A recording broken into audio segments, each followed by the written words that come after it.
Hello, everybody. Welcome to the courthouse where God is the judge and the jury, and we talk about the things that the enemy don't want us to talk about. Today in the courtroom, if you can't tell, I'm real excited. We was just talking about we have not known each other for long, but when I tell you, it's some people that come in your life that you just know, like, this is for lifer. Thanks. This is her right here. This is Sharice Hall. I'm going to let her introduce herself. I don't know what to say, but I'm Sharice Hall. I'm one of her friends. I sing. I own a skincare business, and I'm transitioning to a new career. I don't know what that is yet. But that's okay. Yes, me and her met last year and became, like, it was almost instant, like, connection. And there's nothing better than that. Yes. So, yes, I'm excited to be here. Yes. So today we are going to be talking about relationships.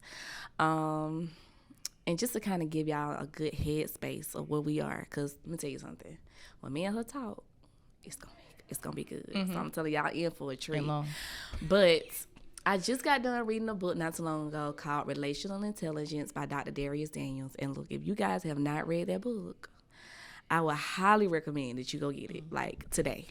But in the book, it talks about you can't even have relational intelligence without having emotional intelligence. Mm-hmm. And that's basically what relationship you got with yourself. Mm-hmm. It's not even an option. It starts there, okay? So we're going to be tackling some of that. But the first question I want to ask you is, the name of this season is called Healing on Purpose with Purpose. What does healing mean to you? First of all, to me, healing is self-awareness. Yes. Because if you are not self-aware of some of your toxic traits or some of the things that you do, then you won't even enter into the process of healing. I feel like healing is not what social media makes it to look like. These beautiful yoga poses and, candles and things like that. The most intense healing that I've experienced has been in solitude, in darkness, in complete and utter ugliness, in places where I didn't want to be seen, because the hard work that has to be done, I feel like, can only come from solitude. Yes. So healing to me is just being self-aware and recognizing that there are areas in your life, whether it be emotional, whether it be people, that you have to change. And it's painful and you don't want to do it, but it's necessary if you care about being any type of, good version of yourself. Mm-hmm. So healing to me is just being self-aware and being willing to go into the darkness and not be scared that you're not going to come out. We already dropping bars, okay? Sis already dropping bars, because let's focus on that for a second, because it kind of goes back into what I was saying about you can't be successful in a relationship if you don't have a good relationship with yourself. Oh, yeah. I know and I was talking to someone about this earlier. A lot of times, I have a saying, you can either go through life or grow through life. Mm-hmm.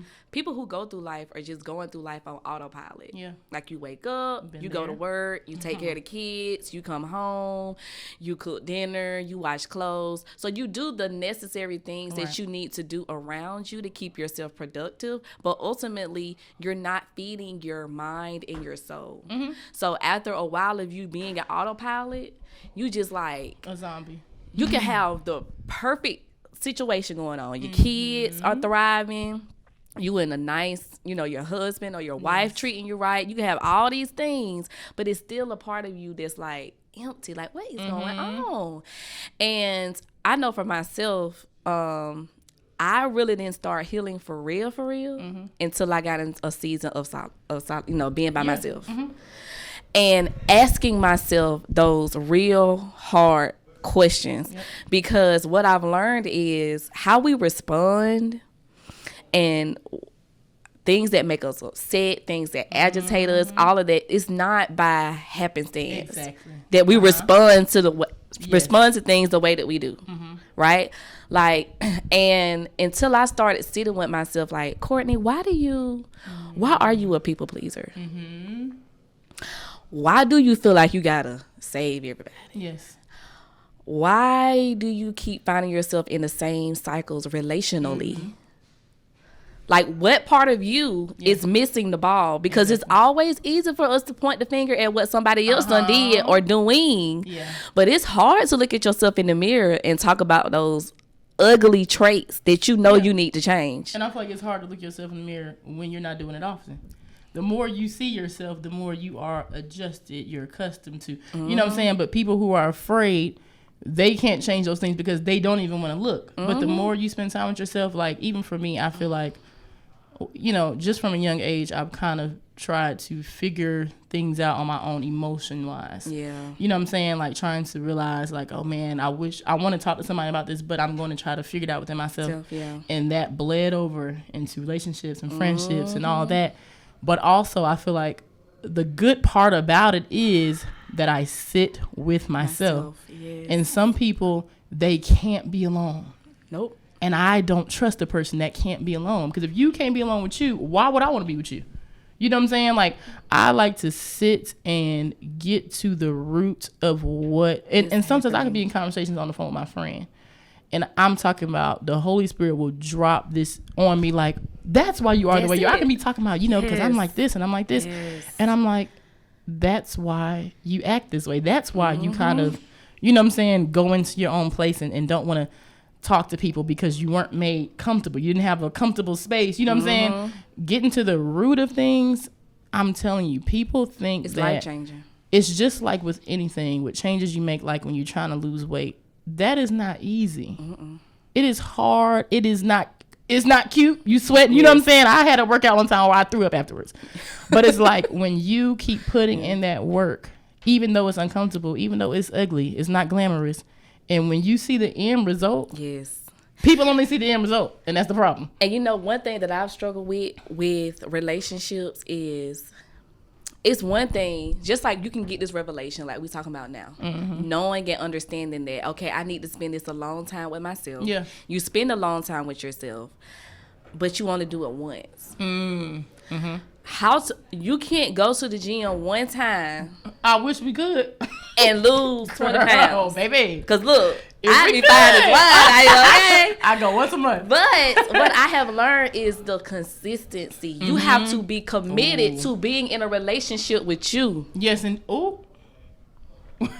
baby, that's a fact. You have to be committed to being in a relationship with you. One of God's greatest commandments is to love one another as God loves the church. But as you love yourself, if you don't love yourself, you can't love nobody else. We just talked about this in church.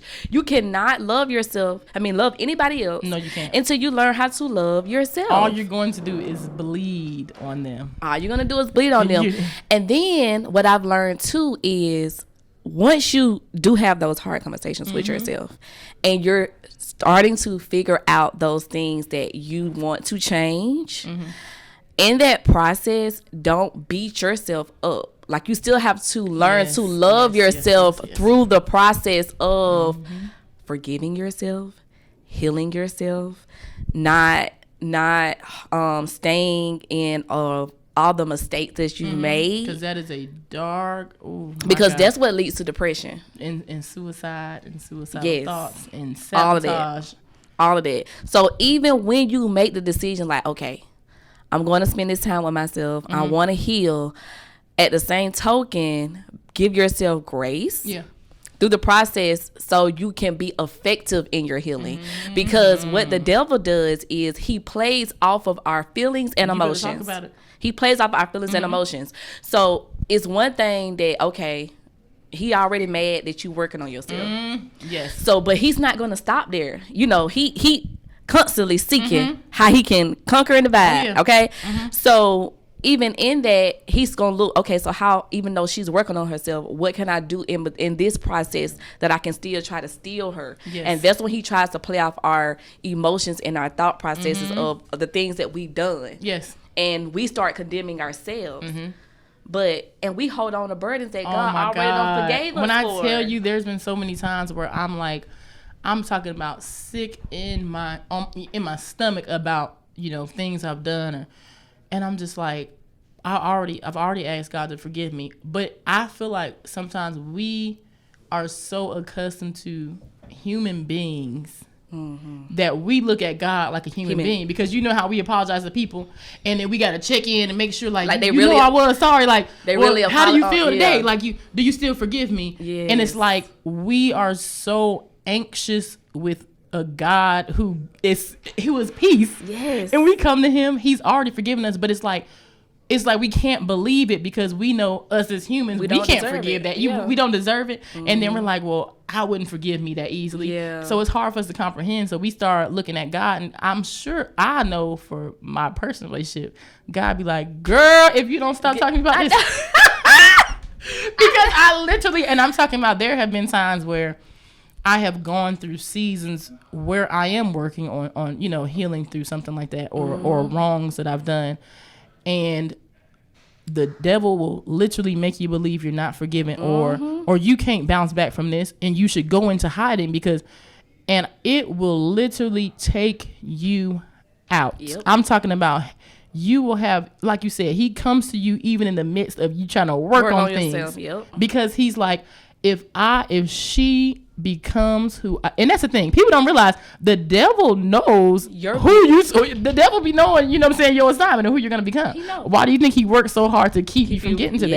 And sometimes, I'm telling you, I'm so thankful that I've come to a realization now that when I am going through something like that, instead of like giving up and just throwing it into, I'm like, oh my God, it must be something so big, serious for me that you are trying me on this level, and I always tell people, if he can get your mind, he has everything. He has everything. If somebody gets your mind, do you realize like you can be fully and physically able to walk and do this and that, but once he gets your mind, he makes even the most confident of people question who they are. And there's nothing worse than seeing someone who has something inside them, who has that gift, and they're not operating in it. It's crazy. You know, I got a revelation one day about that. Like, the enemy appreciates our gifts more than we do. Mm-hmm. Ooh. The enemy appreciates our gifts more than we do. And it goes back to what you're saying about, that's why he is so bent on making sure that you don't realize who you are. Because if you tap in, even a little bit, just a little, if you tap in a little bit, he knows what's going to happen. And he knows the people assigned to us too. Yes. So he's like, and when I tell you, when I had that realization, because a lot of times you can go through life thinking, especially if you're in a season of hiding and you're not doing anything, and with me, you know, I haven't been singing in 3 years up until now, and things of that, he will make you feel like you're not important. Mm-hmm. And when you realize that not only am I worth something to God, and not only is my life important, my life is attached to other people's lives. So it's like we all have people attached to us. Yes. And when you think about it in that manner, especially being people like us who have and people pleasers, like when you think about it in a way of, if I don't get my breakthrough, if I don't come out of this, the people who attach how many other people that I was supposed to come out and reach them have I lost? Yes. You know what I'm saying? Yes. Yes. And that's like, and I'm glad you brought it up, because I want to talk about that too, about assignments. Mm-hmm. We talked about this briefly. Yeah. But in the book also, Dr. Darius Daniels categorizes relationships in 4 categories, which is friends, associates, advisors, and assignments. Yes. I know my biggest struggle is confusing assignments with friends. Yes, yes. Uh-huh. And because they're assignments, you in an assignment relationship, you are the one that's doing the pouring. You are the one that's doing the giving. You are the one that's giving of your time and resources. And even though the relationship is one-sided, it's okay, because you recognize that this person is not in a place to be able to give you those same things. Right. But what we do is we feel like going into it, this is what we do. I'm gonna say me. People pleasers. This is what we do. Yes, we go into it thinking, if I give them this, if I show them this, if I give them my resources and my time, then in return, I'm going to gain a friend. I'm going to gain someone that's going to, in return, give me those same things. But what happens with assignments is once they get what they need from you, they leave. Done. And that's what they're supposed to do. And that's what they're supposed to do. But then we feel used and depleted because we done poured all our stuff into them. They got what they need, and now they left, and now we still sitting feeling like we're friendless. And I'm about to say, because then that affects our other friendships, because we think, okay, well, this happened to me, and now I'm going to close myself off, even though that wasn't your friend. And it took me a while to realize that as well, because, and I've told you this, like and that's why when me and you became friends, it was such a, because I can see parts of you, you know what I'm saying, and me, like how you love and how you, and I will call her and tell her, like, I don't care for this person, and she's like, but this and that, and always trying to see the good in somebody, and I'm like, girl, but it's like, because of how we love, it's like we expect that because we've given our love that you're supposed to return it. And my friend was telling me about her sons the other day. And even though we were just talking about parenting, what she was saying was so, like, you know how people can just talk about whatever and you get like a message from it. And she said her youngest son is a big sharer, but her oldest son is not. Yeah. And she said every time they play, he will offer up his toys. And he's so nice and won't offer up his toys. But her older son is like, you know, when it's my turn, I'm not doing the same thing. And she said she sat with him one day and was like, why do you keep doing this when you know that he's not going to give that back to you? Yeah. And I told her, I said, it's because even though he's a child, he thinks if I give my best and I give my love and I give, you know what I'm saying, like my toy, and I give this, surely this person is going to turn around and do the same because they've seen that I've done this for them. But that's not the case. And we're always taught from the time we start school to share, and you treat people the way you want to be treated. Which I'm not saying that you have to be on guard and not be yourself. Right.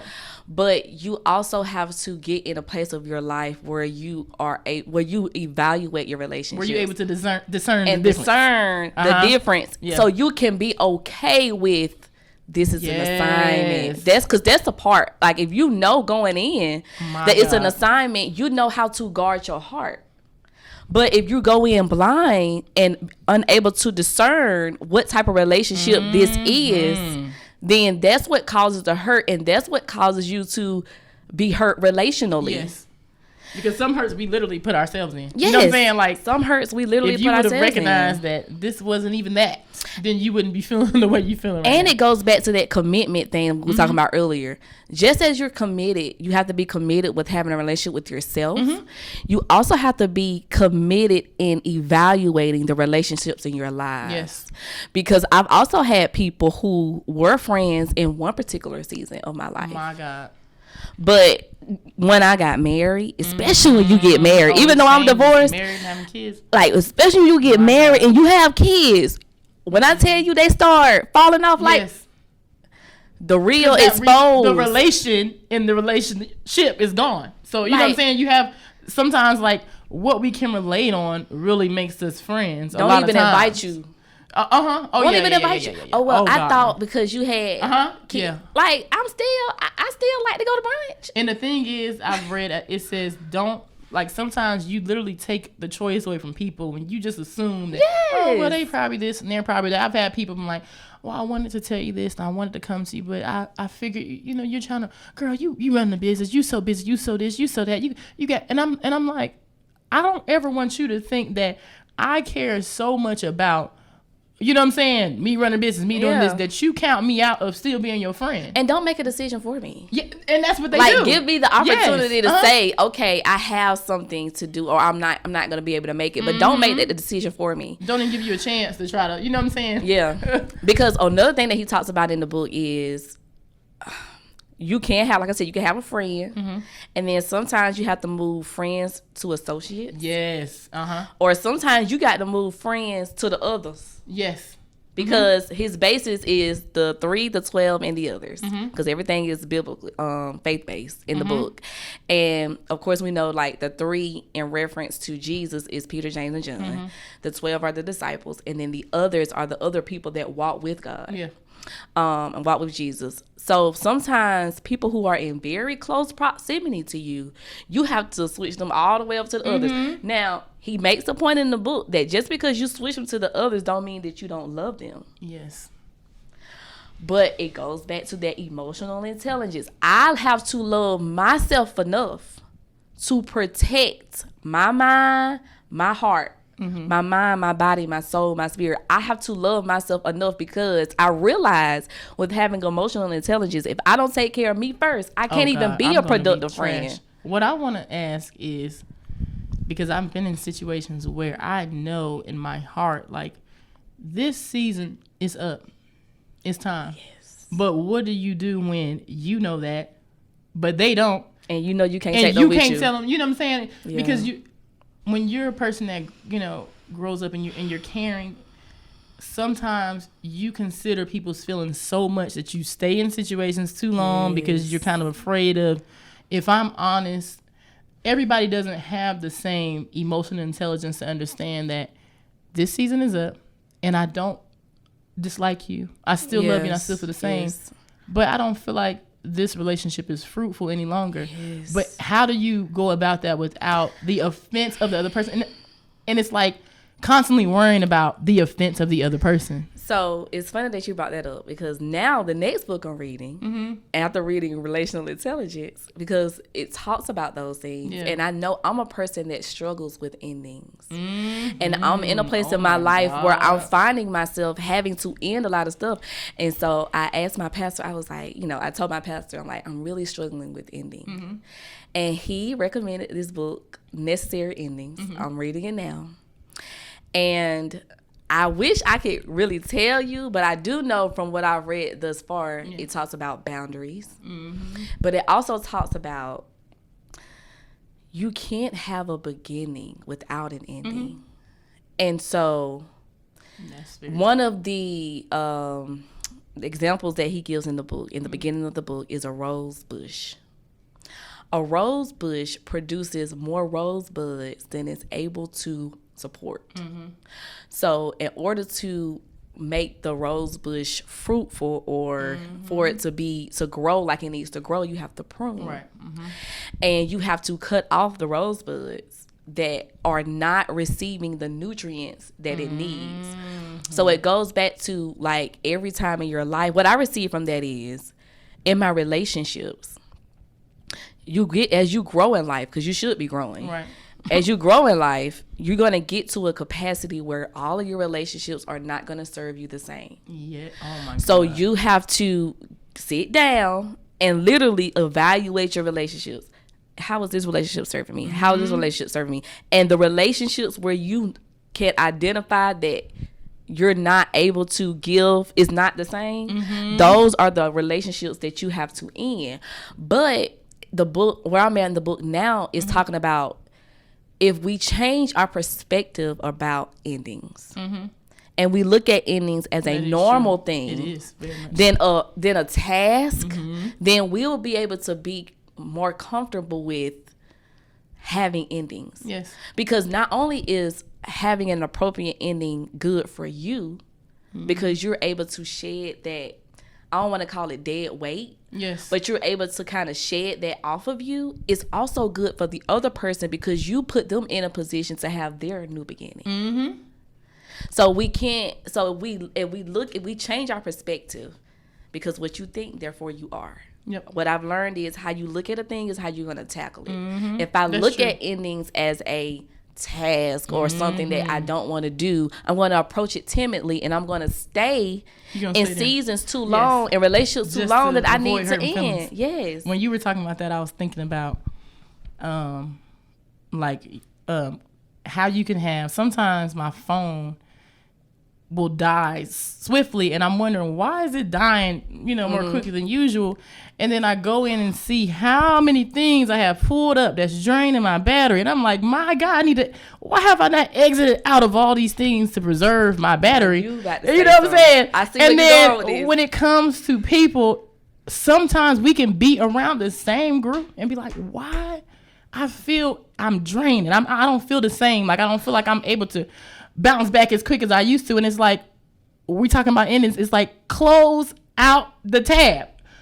in and exit out the apps. And I That's feel like good. it's the same thing with people because you start to feel like, you know what I'm saying? Like drained. And for me, I can't be around people, you know, constantly. I have to have some time in solitude. But when I'm around people, you notice when you're around your good close friends, you feel, it's, you know what I'm saying? It's like a a refresh. you have. But when you get around even a close friend and you notice that I am not being, you know what I'm saying? I'm drained. My battery life is completely shifting now to where literally, you know what I'm saying? It's having to be on the charger even longer now than before.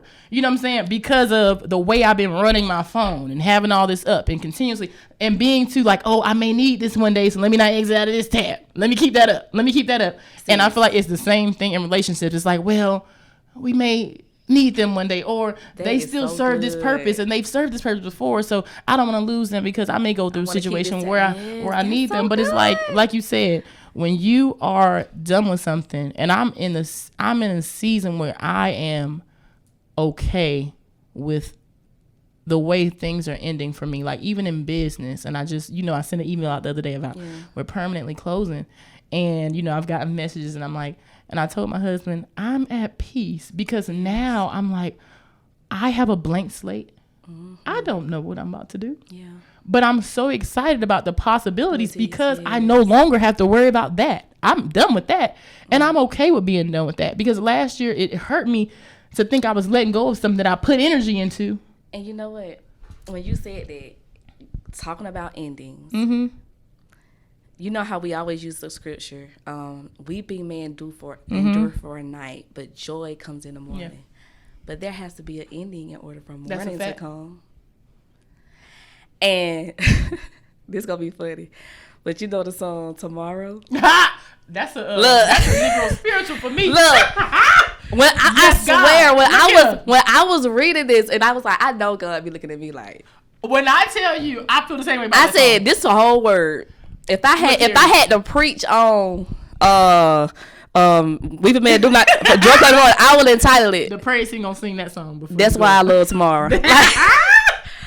Period. Look here. Because I can't get to tomorrow without an ending. And it made, when you was talking about the tabs and all that, oh girl, that thing's so good. Because I also think about on the phone. Yes. When you turn your light all the way up. Yeah. Oh my God. It depletes. But you know what I think about that too?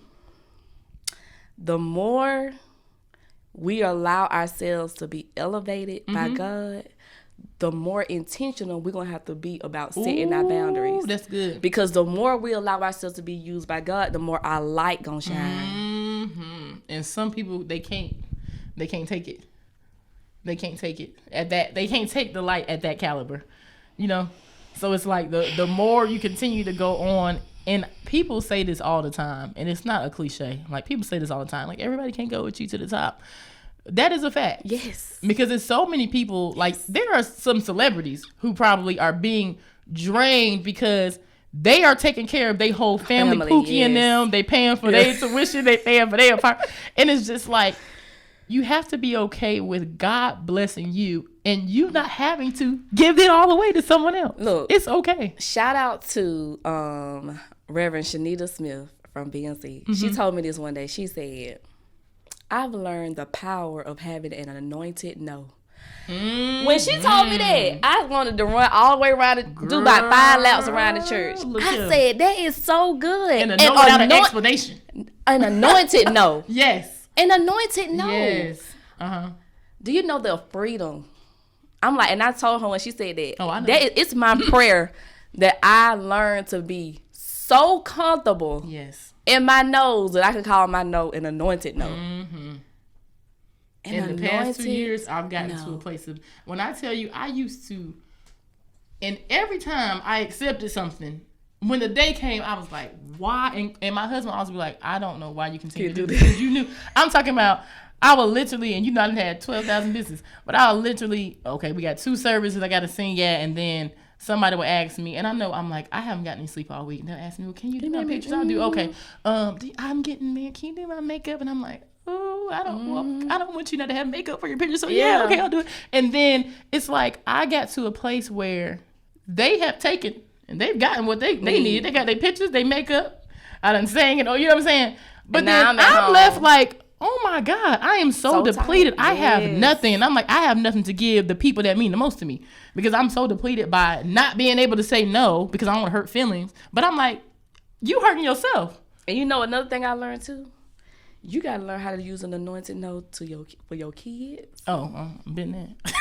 Or your spouse. Because look, my mama even tell me like, you can let them boys stay up on the weekend. No, I can't. 9 o'clock. That's my time. Anointed no, you cannot stay up. Yes. Go to bed.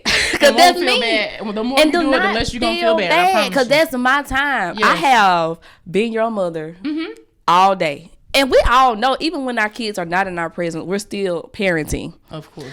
But I had to become selfish about giving myself time.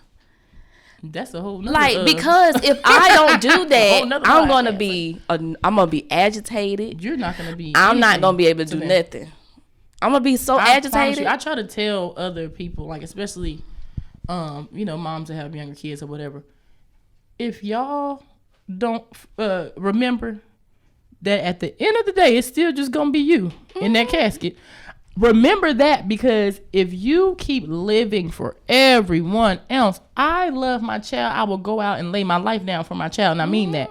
But at the end of the day, I know I will be nothing to you if I don't have time for myself. Yes. I literally, and I'm like, I like that I show my daughter the importance of having time for yourself, because she will literally, and people are like, oh my gosh, my daughter, she's only child, but she knows how to separate, go off. And there have been times I'm like, all right, do you want to do this? And she's like, I asked her one day, you have karate tonight, like, do you want to go to karate? And she'll say, you know what, Mom, like, I just got out of school, and then usually when I go, by the time I get home, I have to get straight in bed, so can I just stay home? She stayed home. She took a bath. She asked for a bubble bath. My child is 9, and she enjoyed her night because she has seen the importance of self-care. Even though you may have this going on, and you know what I'm saying, you're a parent and you feel like, if I don't do everything for them, if I don't spend every moment for them, they're no. If you do that, they will not know how to be alone or do things on their own, or know that that's important for my mind. She's 9 and she knew that. Yes. I do not feel like coming straight home, having to go to bed. She's like, I'd rather stay home, take a bubble bath. Yes. I was like, I love that for her. And because what I've learned as being a teacher is that kids don't learn by what you say. They learn about what they see. Because your mouth can say anything. Look here. Your mouth can say, I can tell you all day, if I tell you don't smoke cigarettes, and then 5 minutes later I light up a cigarette and put it in my mouth, everything I said has always baffled me prior to is null and void. And they always say, don't do as I do as I say, or something along those lines. But like, then the next 5 minutes you doing the very same thing you telling me not to do. Even to the point of when I talk to my boys, I say, they do something, thank you. Can you go get this for me, please? Yes. When I talk to an adult, anyone older than me, I say, yes, ma'am. Yes, sir. No, ma'am. No, sir. Because I realize that they learn from what they see, for sure, not from what you say. Yes. Like, so back to the whole, and I think this is going to be the last question. So, talking about relationships, we know that we have to have emotional intelligence. We know that relationships are going to change. Yes.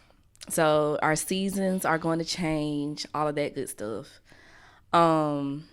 But after the seasons have changed, and especially when we're going through the transitions, I think, and this is something I'm still dealing with, is like,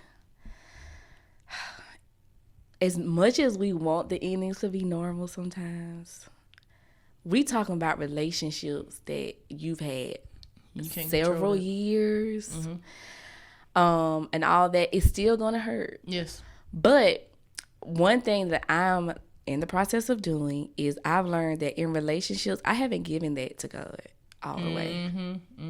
Like, I still try to, I don't want to say manipulate, but control the variables. That's me. Control the relationship. And I said this on my Instagram. I put on my Instagram my video.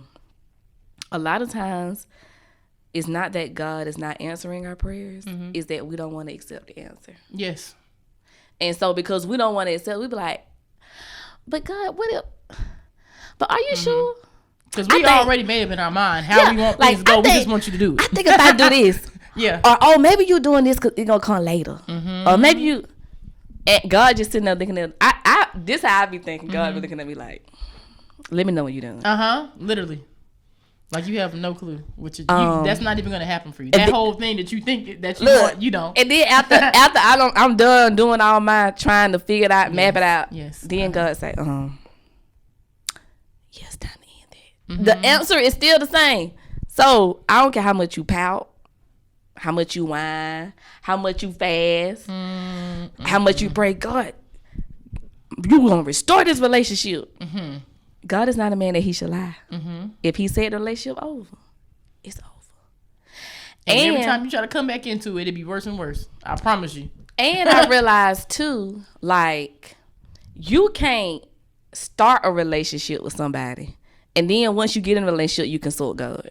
Cause that's what I would do. Done it. That's what I did. I seen it. I was like, oh, okay. Yep. And then we started talking. Then after we started talking, then I'm like, okay, God, is this person for me? God, like, you should have did that. Exactly. 5 months ago. Like, now you done got wrapped up, tied up, tangled up, in every red vegetable. Now you want to ask, even though when I tell you the answer, you still, I'm like, you should have did that 5 months ago.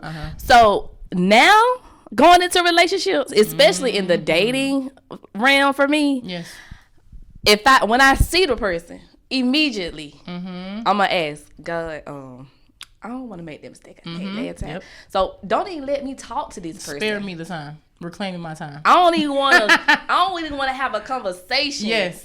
If this is not something that could be fruitful, just go ahead and remove it. Because what I've been doing, like I said, the complete opposite. I start talking, then I ask, is this okay? Yep. But by the end, my feelings are It's just like getting food, and you know you're allergic to several things, and you're just going to eat it first, and then be like, hold on, did this have peanuts in it? Yeah. You dead now. So it don't matter. You should have asked before I gave it to you. Like, you done ate the whole meal. Now your throat closing up because you didn't ask first. You knew what you couldn't have. And now oh God, please deliver my throat. You know what I'm saying? Like you praying. Popping Benadryl, it's too late. I know God I know he be frustrated with us. Like, oh, beyond. But it goes back to please. But that's what makes God's grace is sufficient. My God. Because no matter how many times we try to do stuff on our own, no matter how many times we run away from God, no matter times we turn our back on God, God still forgives us over and over and over again. Oh, and don't be bitter with your endings. Don't be bitter. Even those people who in your relationships that have hurt you, even when you know you being a genuine person to them, don't be bitter. Don't be bitter, because you being bitter is gonna cause issues for you in the long run. Yes. And the purpose of ending it is to end it. Yes. Like, we're not ending with residue. You bitter, that's what I'm saying. You still carrying that. Yes. We're not ending with residue. You don't want to be bitter. Yeah. Vengeance is mine, says the Lord. God got a way of humbling us. Baby, way better than anything we can plan. Trust me, I've seen it with my own eyes. So, like, but I thank God for, although I've had some hard relationships, I count it all joy. Yes. Because me and you would not be sitting, we would not be able to sit here and talk the way we're talking now without the relationships that we've had, and being intentional with being with ourselves. Yes. Learning ourselves so we can learn how to handle relationships in a godly way. Not in our way, but in a godly way. So if y'all ain't got nothing from this podcast today, number one, realize you cannot have a successful relationship with anybody if you don't have a good relationship with yourself. And relationships are not about how you want to do it, but how God has designed us to do relationships. I told y'all this was gonna be. I told y'all this was gonna be good. We can go on for another hour. I told y'all this was gonna be good. But the verdict for today, if I just already said it, kind of, just, it's not. Don't go off of your own thoughts, understanding when it comes to relationships. but seek God. Ask him to reveal yourself to you. Mm-hmm. And then once he reveals yourself to you, he will show you how to do everything else relationally in your life. I want to say thank you. Thank you so for much blessing for us today. Thank you. Because that phone with them tabs. I dropped that. That's in my spirit. Drop now. That's real good. That's real good. That's real good. Thank you for having me. Thank y'all for tuning in to the courthouse. Y'all will see her again. This is not the last time. And I will see y'all next time.